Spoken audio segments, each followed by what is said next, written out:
टंडोवाल here में अदीब पारोमल प्रेमीअ सां संदसि 54 सालगिरह ते अदब दोस्तनि जी गॾिजाणी रिपोर्ट मंज़ूर कालरो। मशहूर अदीब लेखक ऐं समाजी वर्कर अदीब पारोमल प्रेमीअ जी 54 सालगिरह जी तक़रीब आवाज़ अदब ऐं फॉर्म जी अॻवान अदीब रियाज़ इमरानी तरफ़ां मल्हाई वई। सालगिरह जी तक़रीब में अदीबनि, लेखकनि, सहाफ़ियुनि ऐं फ़नकारनि, सिविल सोसाइटी जे माण्हुनि शिरकत कई, ज़बरदस्त लफ़्ज़नि जी भेटा ॾिनी।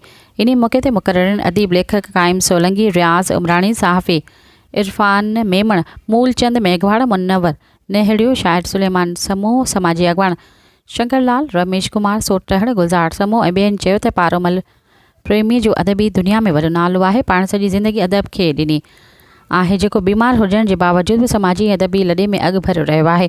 मीरपुर ख़ान समेत समूरी सिंध में अदबी प्रोग्रामनि में पंहिंजो किरदारु अदा कंदो अचे। मुक़ररीन वधीक चयो त पारोमल प्रेमी हिकु इदारो आहे। गवर्नमेंट ऐं सकावत खाते खे घुर्जे त संदसि माली सहायता करे सुठे अस्पताल में सरकारी इलाज कराए वञे। इन मौक़े ते सालगिरह जी तक़रीब में पंहिंजा लुड़का हारे चयो त आऊं टंडोवाल हयार जे दोस्तनि जो दिलि सां शुक्रगुज़ार आहियां, जिन मूंखे घुराए मान ॾिनो। संदसि थोरा ज़िंदगी भर यादि रहंदा।